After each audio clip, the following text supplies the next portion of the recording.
Good morning, everybody. Hello. Let me go post our stream over on the website. Our website is denverguitarorchestra.com. And today, or all this week, we are playing classical music during the daytime, and we're going to be working on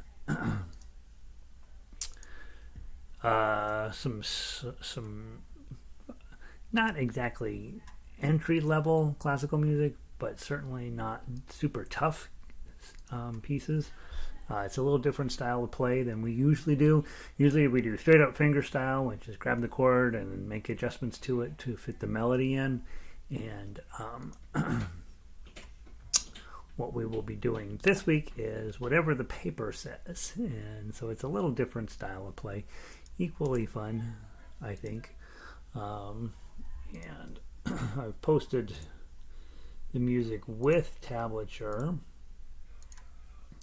so that we don't have to spend too much time thinking about what the notes mean, but we will talk about that.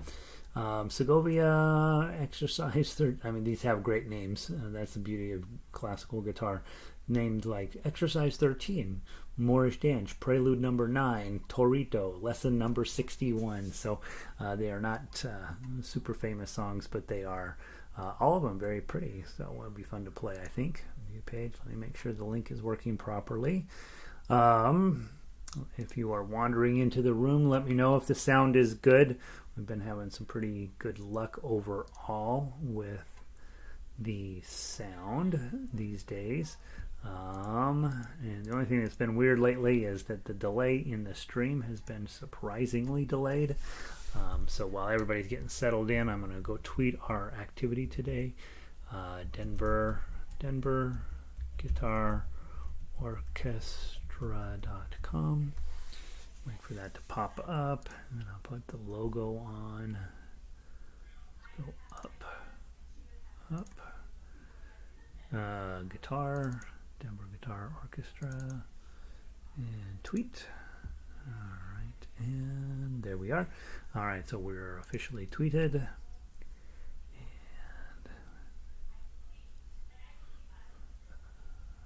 And let's see. All right, so there we are. Everybody's in. Let me see. Vic is already in today.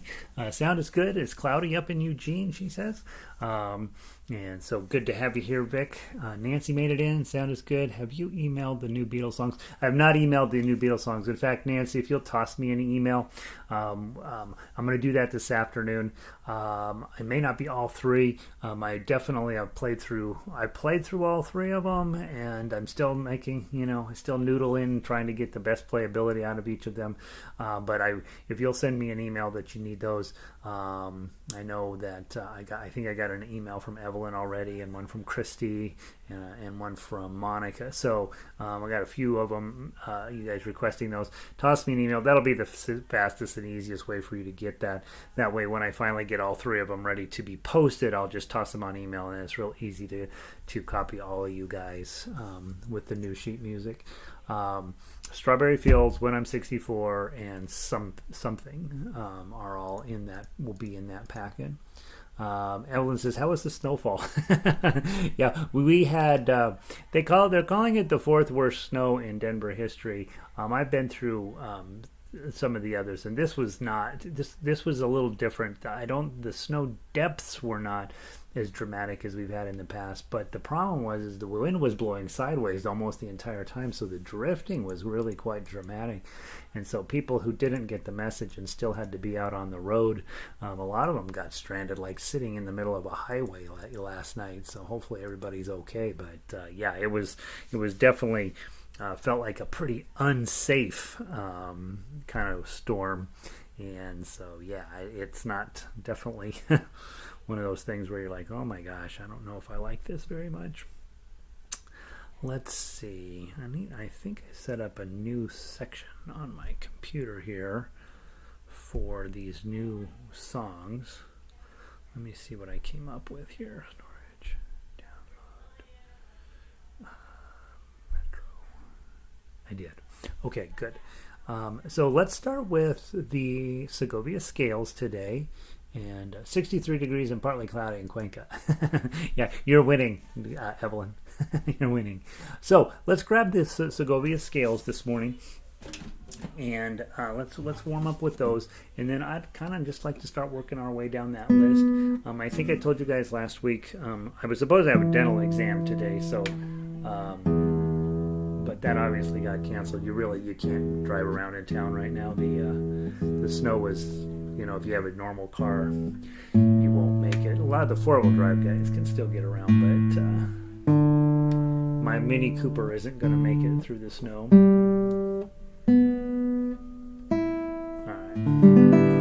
All right. So let's go into the Segovia Scales, and let's do this week. Let me pull those up. I think what we should probably do is maybe we'll do 2 fingering differences each time. So today let's do IMs and then IRs. How about that? Let me pull those up. I'll start a list. We don't want to just play to play. We want to play to make progress, right? All right. So let me erase last week's. Oops.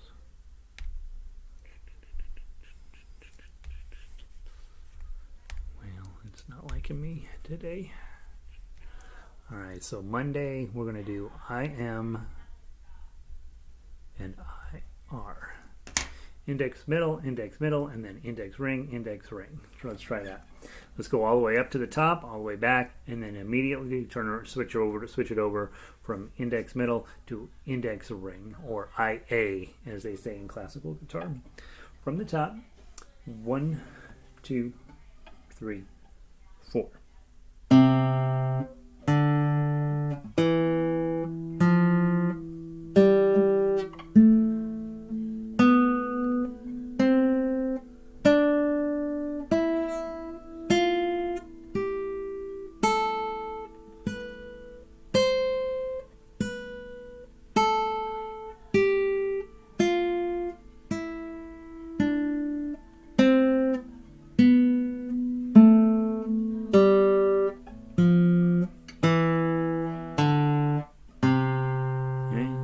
Switch now to index, ring, ready, play.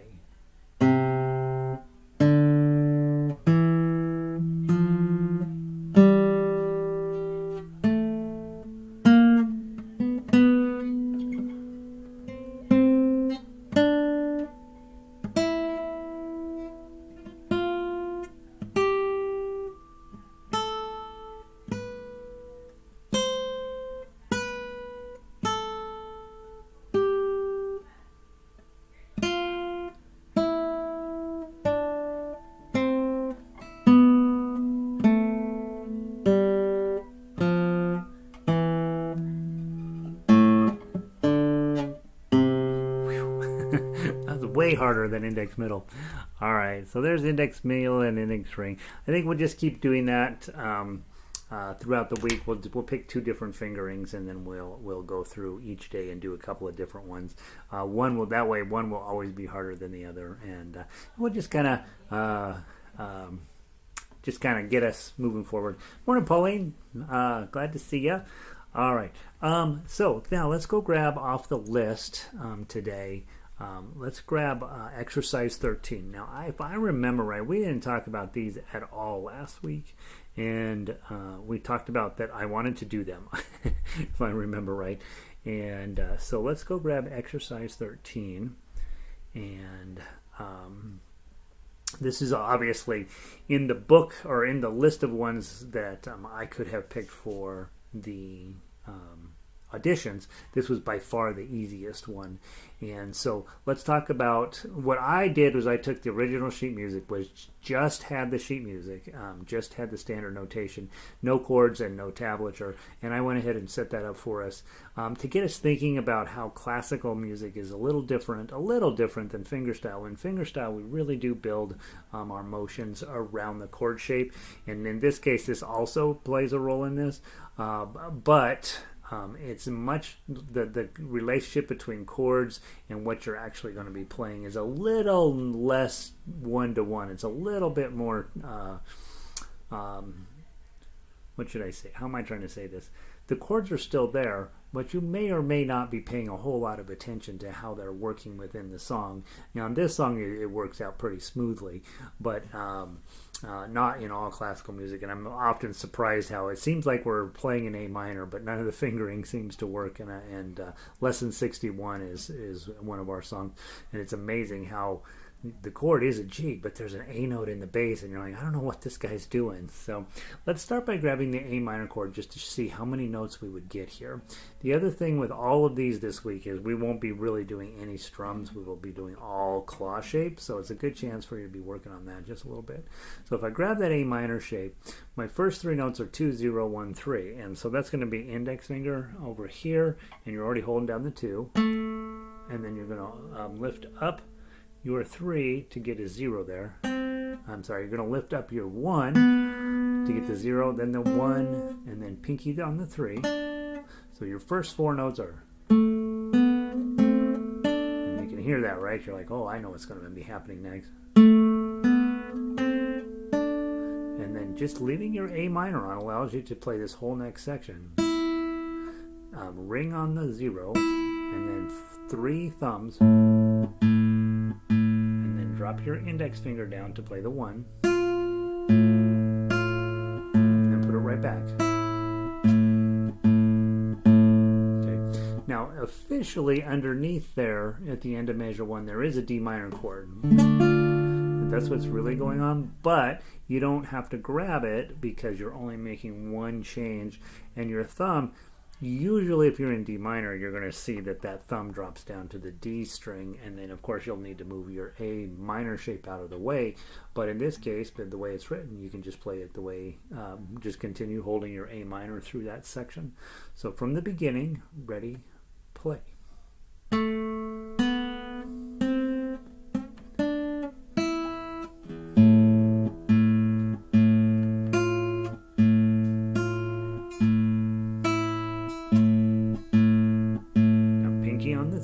Index finger, open, you're already holding down the 2, and now reach up and change your chord to the E chord, and now you can play this next section conveniently. 3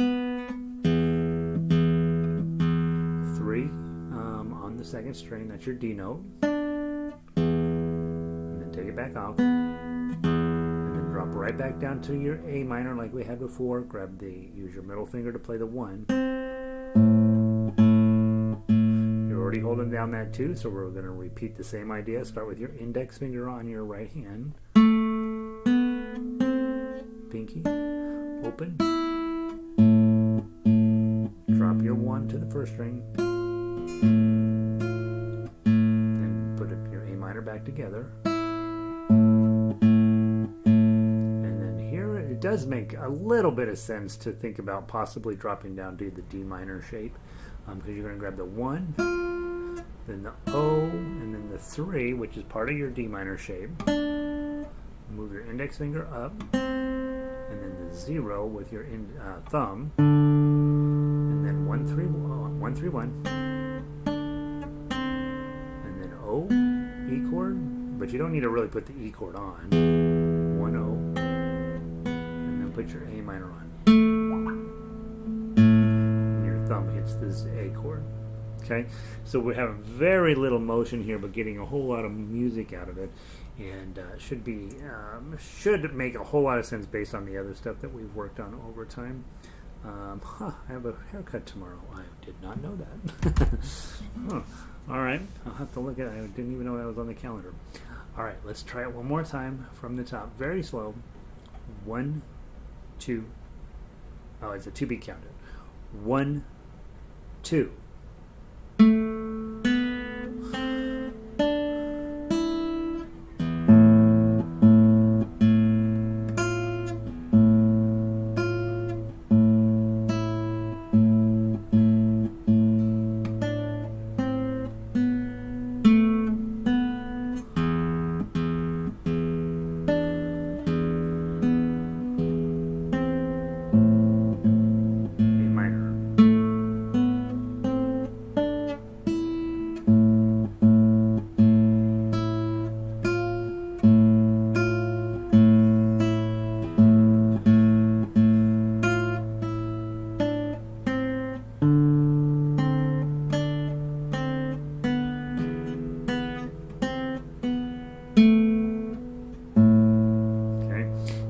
the song is pretty predictable until measure 7, which is also another thing that happens in classical music that I love, is you're like, okay, this song's making sense, and then all of a sudden they'll drop in a measure that makes no sense whatsoever, just for the purpose of resolving it.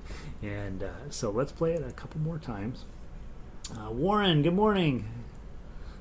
Hope you're hope you're doing well. Also, Warren's in the middle of fall down there in Australia.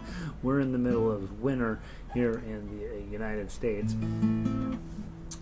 One more time from the top. A couple more times probably. 1, 2.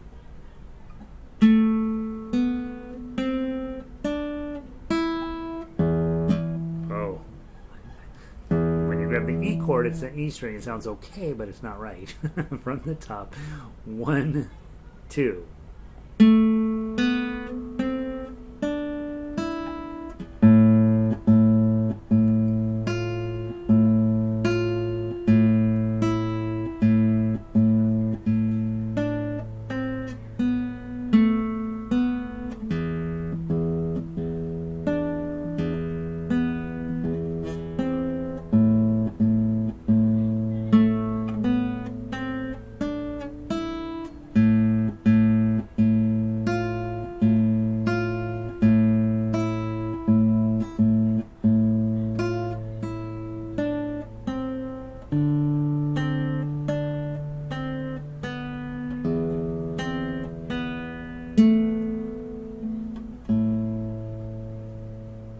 Okay.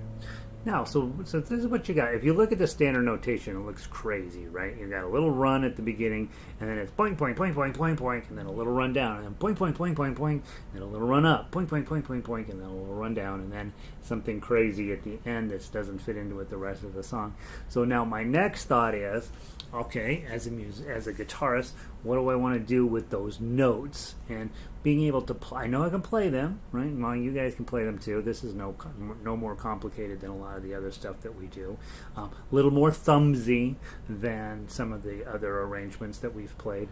But the melody here is, if you take out the bass notes and you were just using your thumb to play the melody,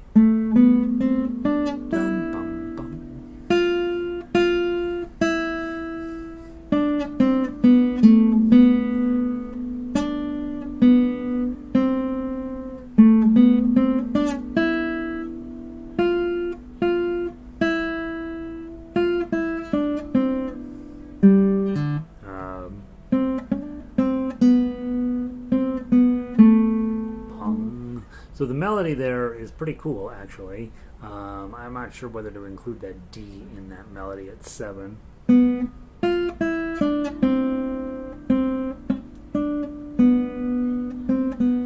Let's see if I include the D.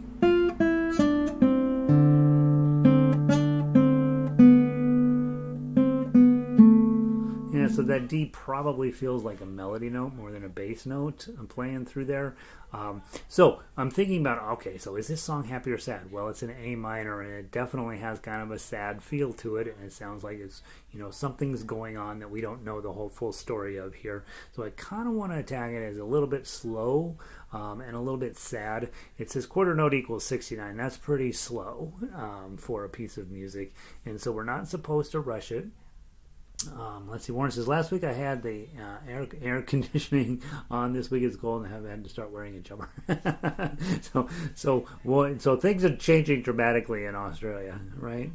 For me, we had a big snowstorm overnight, and yesterday I just sat in basically the same place on the couch all day long and wrote music and ate pie. All right, so as I'm thinking about this, here's something that I tend to believe in music is if you've got rising action, you want the volume to be rising as well. Bum bum bum bum bum bum bum bum bum bum bum bum bum bum bum bum bum bum. So I like to have my rising action get a little louder and my falling action to be a little bit quieter. This is something we never talk about in fingerstyle. We're always staring at the tablature. But in classical music, where you actually look at the standard notation, you can see quite clearly what's going on there melody-wise. We're going to have this rise up to this higher note. We're going to hang up there on that higher note. Then we're going to drop down, and then we're going to play some lower notes. And then we're going to do that whole thing again, starting in the middle of measure 4. So I'd like to start by thinking about, nowhere on here is it indicated what your any dynamics. There's no pianissimo, there's no forte, there's no any of that. So as a musician, you get to choose, but I think probably the smart thing here is to focus in on starting off a little bit quieter, getting a little bit louder, and then allowing that the music to direct you louder into softer. Let's try it again. 1, 2.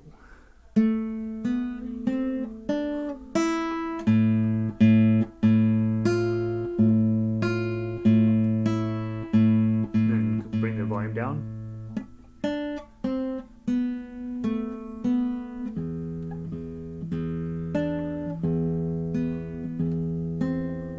And then let's bring it back up.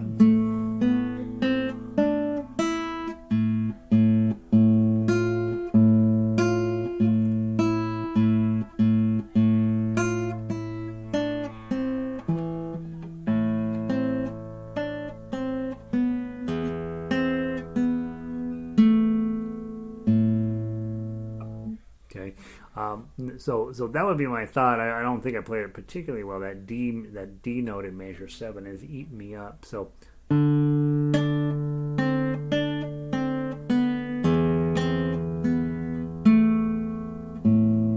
okay. Next thing to pay attention to. Normally at the end of a song we slow it down, right? Dun dun dun dun dun dun dun dun dun dun. But they really slow it down here. Who wrote this? Barriero. Elias Barriero. I need Evelyn here to pronounce that for me. Elias Barriero is telling you, hey, we typically slow down at the end of the song. That D minor and E are going to slow down just a little bit there. But then in addition to that, at measure 8, I go from all eighth notes. The entire song is eighth notes. Now at measure 8, the first note's a quarter note that says, whoa, put the brakes on. And then the last note's a dotted half note. So we're really going to put the brakes on there. So I would say, as you're bringing it into the thing, you're not only are you bringing the temperature of your music down just a little bit, just sort of cooling it off just a little bit, but then slowing it down a lot as you get into the ending. So let's try another time from the top. And remember, you can play this whole thing with your thumb. You really could, but you don't want to. You really do want to be playing with your claw and be thinking about a thumb doing your D string, your A string, and your E string. That's going to be your thumb. And then your index, middle, and ring are running these other strings. And let's see how we come out. 1, 2. Let me count it in better. 1, 2.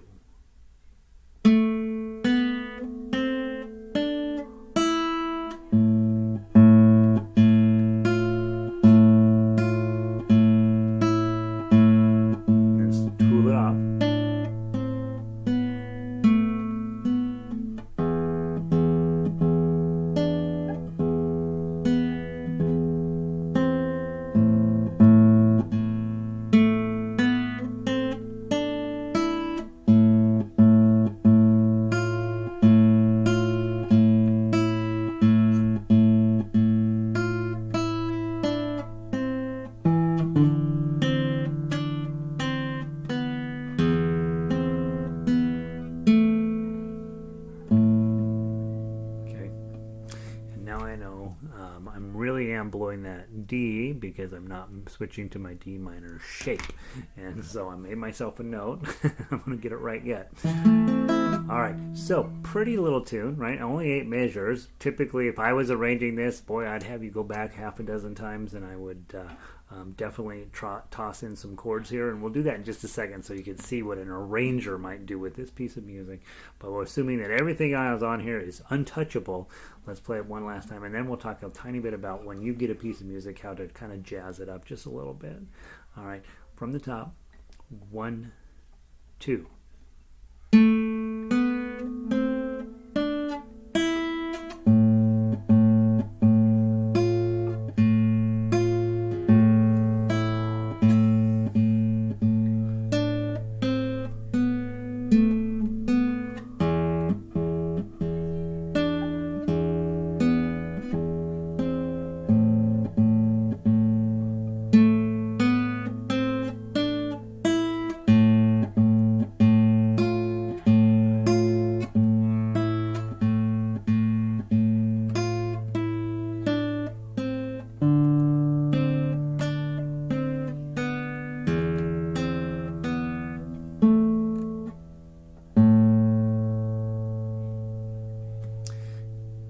a dotted half note. I'm probably going to let that ring. Probably going to treat that just like it's a fermata and let my instrument ring for a while at the end of that song. It's obviously 6 times as long as every other note in there. So I think that the message here is bong, and then just sort of let it die out is what I think that note would probably recommend.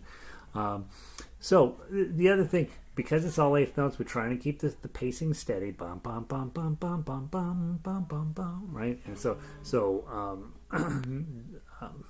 there's that. Now, if you are somebody like me who is dedicated to tossing in chords whenever I can, the one thing I notice about the bass line here is you got 1 bum bum bum bum bum bum bum, nothing, bum bum bum bum bum bum bum bum, nothing.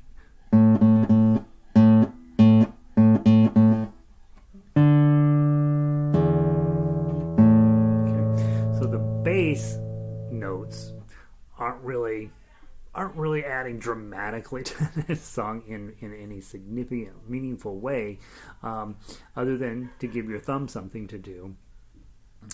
But you could, by knowing your chords here, which are not on the original sheet music, but those are the chords, give an opportunity for you to turn this into something a little more grand. So I would start with the first measure is an A minor. I always ignore chords in the first measure because really I'm treating that as a pickup note. So I'm still going to play that. Now I have a 0 as my melody note, and I have an A minor underneath it, so I can just strum my A minor. Okay, then I add those bass notes in, and now they feel very dramatic. Then I'm going to go to a D minor, and I'm going to strum that. And then I'm going to go back to my A minor, and I've got a 0 as the melody note. I could probably just add my pinky on at that 3, which I've been doing anyway, to get a new A minor underneath the 3, 1, 0, 2. Now I'm going to grab an E chord at the beginning of measure 3, and I'm going to strum that. My second string is open thereby. And now I'm going to put my pinky on 3, drop a full E chord underneath that. My A minor. Now I'm going to repeat the beginning like I played before. And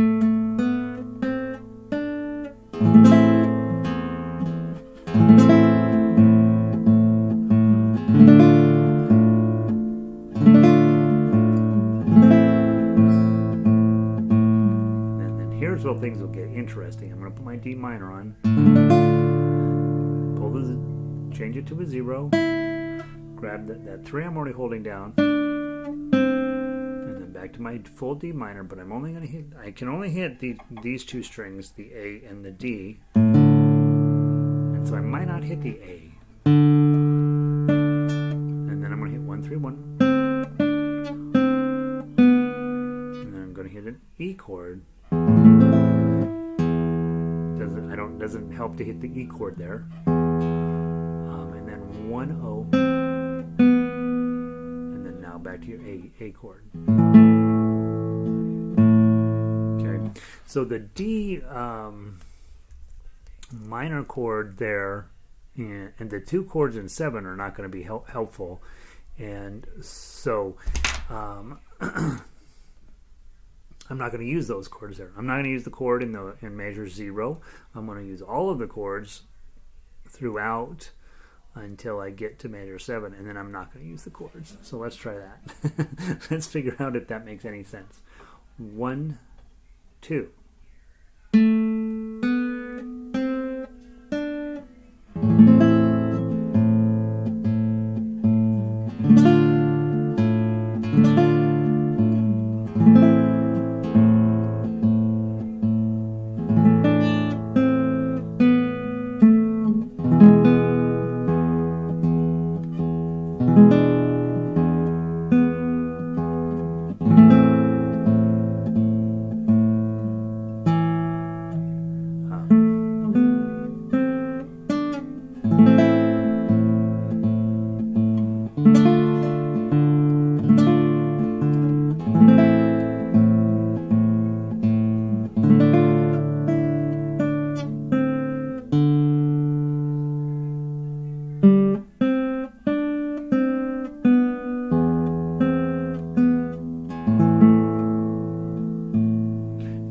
thin there without it, doesn't it?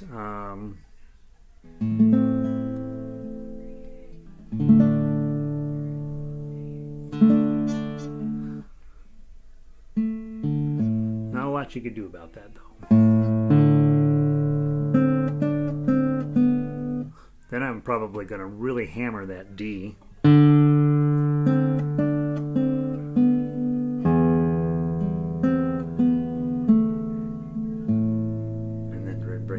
So the measure 7 would provide me with a bit of an opportunity to try to figure out, well, what am I going to do with that?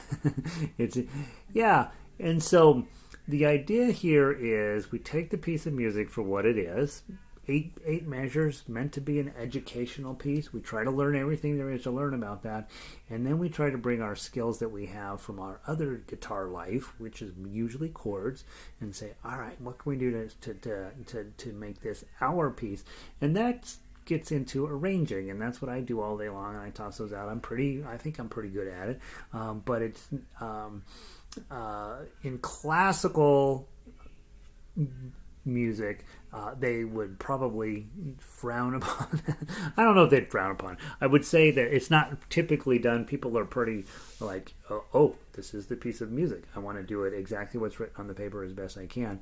But as an artist and as a musician, I'm like, well, what can I do to make this my piece of music? And so my thing would be, it's an okay song, but what if I dropped in some chords and, really put in some volume into it and really made it highly dramatic? It starts sounding a little bit more Spanish when you put in those big A minors and D minors and E chords in there. It starts to sound like, oh, this is really a fancy tune. So, all right. So there's exercise 13. We'll be playing that all week, and mostly I will be playing what's written there, but just trying to give you some ideas about what you might do with a piece of music.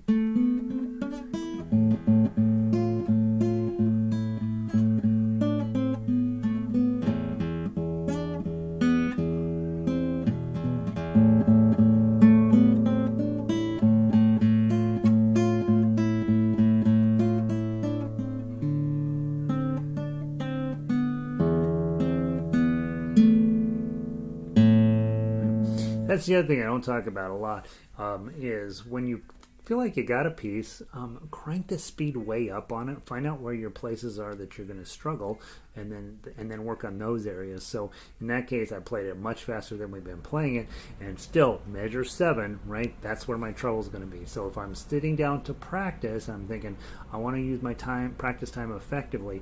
I don't need to practice the rest of the song. I need to practice from the middle of 6 to the end of the song. That's where the challenge for me is going to be, and if I can nail that, then the rest of the song will just be there automatically. And so one of the things I do often is just take, once I feel like I know how the song's supposed to go, then I speed it way up and figure out where those places I'm going to get killed are. So there's some suggestions. Let's see. Yeah, and so you guys, you're thinking, it's interesting to put the chords in. And guys, when I do arrangements, I'm not doing anything fancier than that. I write out the entire melody. I make sure the chords make sense. A lot of times I'll change chords, when you go onto the internet and they're like, this chord is supposed to be this one. And a lot of time you're like, I don't know, that doesn't. So I will change chords out all the time. Have a whole, the music usually tells you what the chord's supposed to be, but not always. And so then when I get what I think the melody, because the melody is hard to change that. Sometimes I do on harmonica, but not really ever on guitar. And then I'll go through and I'll put in the chords, and then I'll listen to that, and I'll make sure everything feels good. And then I start doing exactly what I was showing you guys today is, hey, I'm going to, we got a perfectly fine song. But if I tossed in an A minor chord there,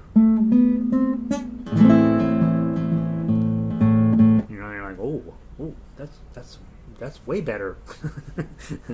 And so that's one of the things we'll be doing throughout our discussions this week, is taking the song and figuring out moments when you might make some adjustments to it. So all right, so there's exercise 13. I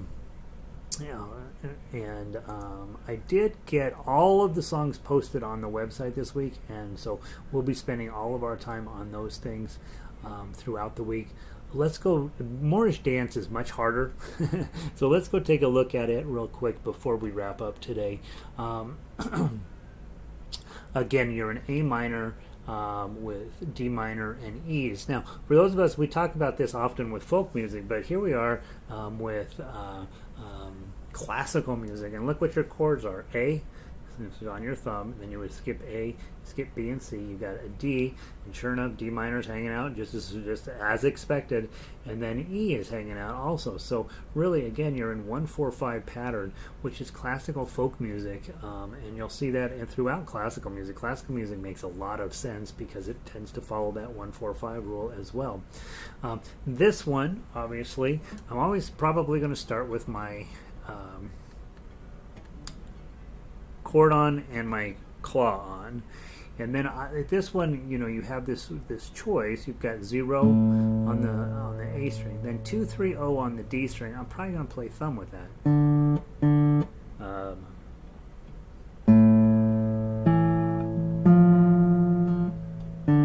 Right, this feels like a thumb, and now I've got my A chord on. I've got my A, and then so I'm gonna have to move my this 2 is going to have to go up to 3 and then come off, and then I'm going to put it right back on at measure 2, and I'm going to play.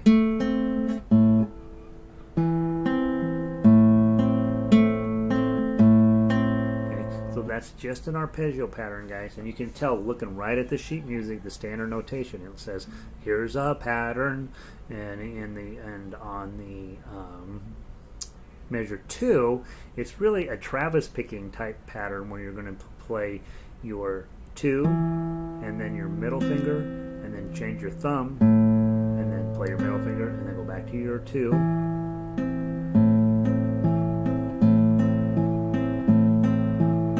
Right? Just sit and practice a little bit. Couldn't be more typical of Travis picking, where your thumb is alternating strings, and then you're right, and then the rest of your fingers are doing some expected pattern. So that's pretty straightforward. And then, pay attention. Your first measure is quarter notes, second measure is eighth notes. So your second measure is going to feel twice the speed of the first measure. Let's do just those 2 measures again.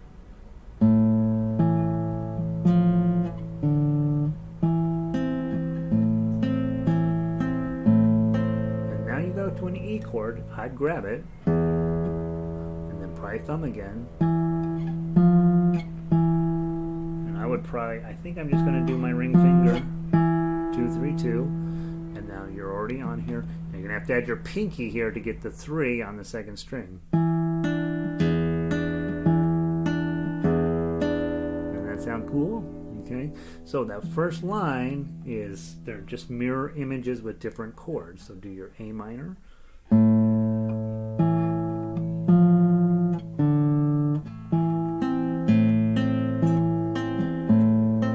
E chord,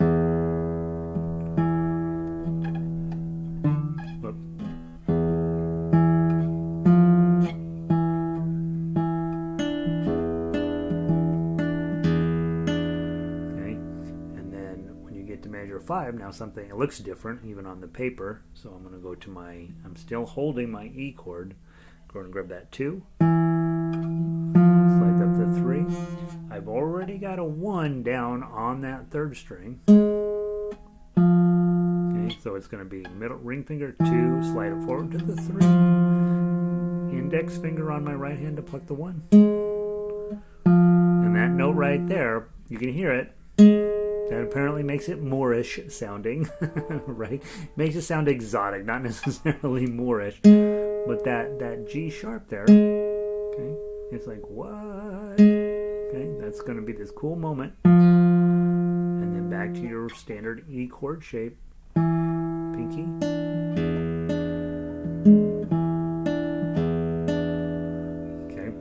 That measure is identical to 4, so if you can learn how to play it in 4, you now know how to play it in 6 as well. And then, look, you got a D minor, so go grab your D minor. But it doesn't look like that's going to be helpful. It doesn't, because if I grab a D minor, now I don't have a 3. I don't have my finger here to get a 3. So probably not going to grab the D minor chord there. Probably just going to go grab the 3 and get it on the 4th string.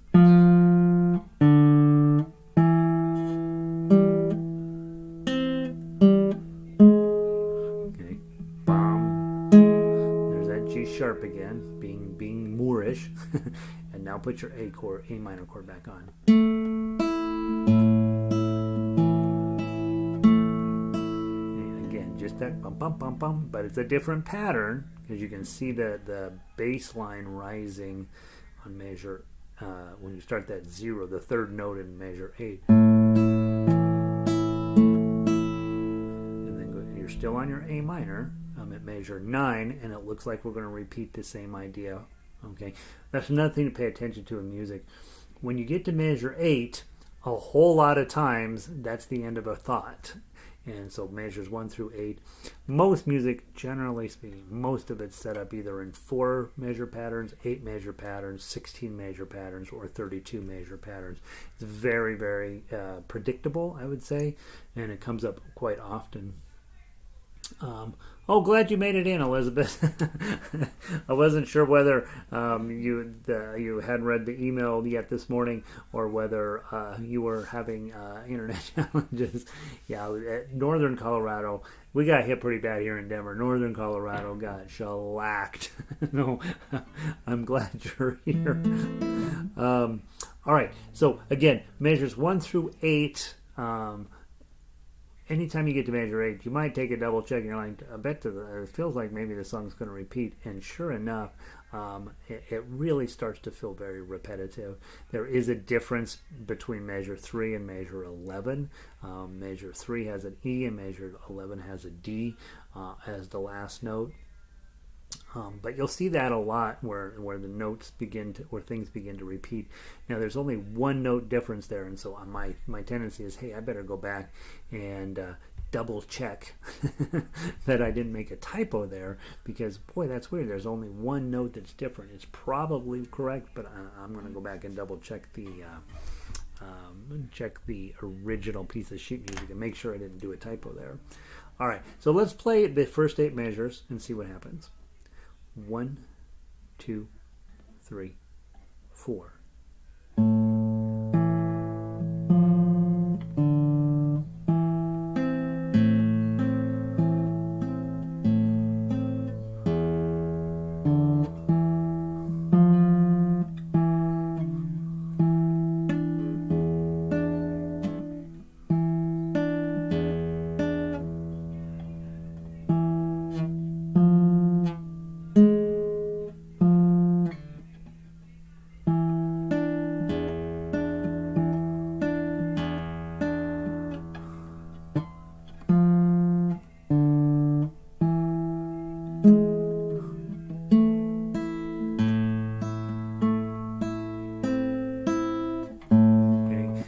So I'd study that pretty heavily, and then I would say, all right, 9 is obviously the same as is going to repeat the idea here again. I'm going to double check the last note of measure 11 to make sure I didn't do a typo there, but that all seems the same. Measure 14, taking a look through that, that's the same as measure 6. Measure 15, identical to 7. Measure 18, 2, 0, 0, 0, 2, 2, 2, that's the same, right? And then so 6, so that feels like an exact repeat with one note being different, and so that's when you're like, I wonder if I typed this in wrong. I'll double check, but it's probably correct, because otherwise he just would have put repeats from 1 to 8, right? And then you would just play it twice, but he did make that one note different, probably to trip up his students. And you're like, oh, you didn't do that right, you're not reading the music, you're going by ear. And so once you've learned 1 through 8, you pretty much learn 1 through 16. So then let's look at 17 to the end. You're going to grab that 3. Bum bum bum bum.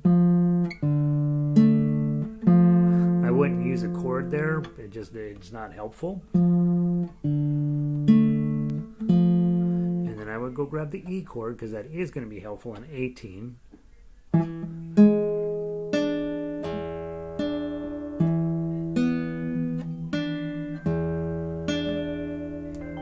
Okay, 193021.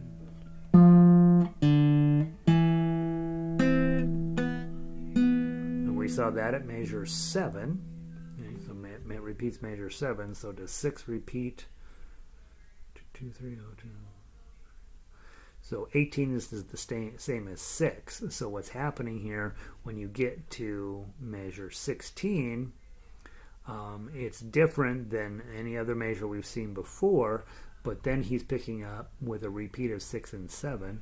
If I go on to page 2, I'm not going to be able to double check the repeats there, but again, measure 20, very clear. I would grab my A minor chord.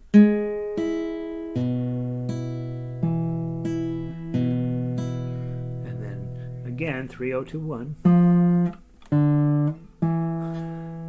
There's that Moorish sound, if we want to call it that, and then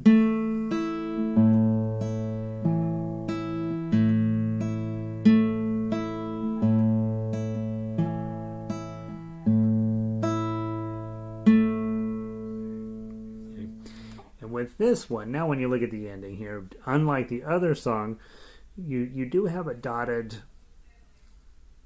half note to finish up into 24. Notice, by the way, your last melody note in 23 is tied to the melody note in 24. So that note's going to just start, and you're going to just let that ring while you go grab your 2 on the 3rd string to finish up. And then notice you have a rest at the end of that song. So it's very clear he wants you to stop the strings from ringing, different than the previous song. 2, 3, and then just take your palm and just lay it above the saddle and just drag it forward.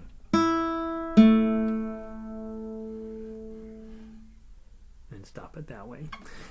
And so so of the two, this is a much more repetitive song, but it's got a little more substance to it. Overall, I'm going to go double check that one note in measure 11 and make sure I didn't make a typo there, and otherwise basically dive into measures 1 through 8 and you will have the majority of the song completed, and then tomorrow we'll keep digging into these other songs. Let me look and see what we're looking at. Tomorrow I wrote down, we'll start Brother John tomorrow for those of you guys that are ready to start playing fingerstyle guitar. We're going to continue our level 1 stuff, and then we'll play exercise 13 and Moorish Dance again tomorrow. We'll probably just play them, and then we'll talk about Prelude and Torito, so that we've had plenty of chance to dive into the sheet music prior to playing it.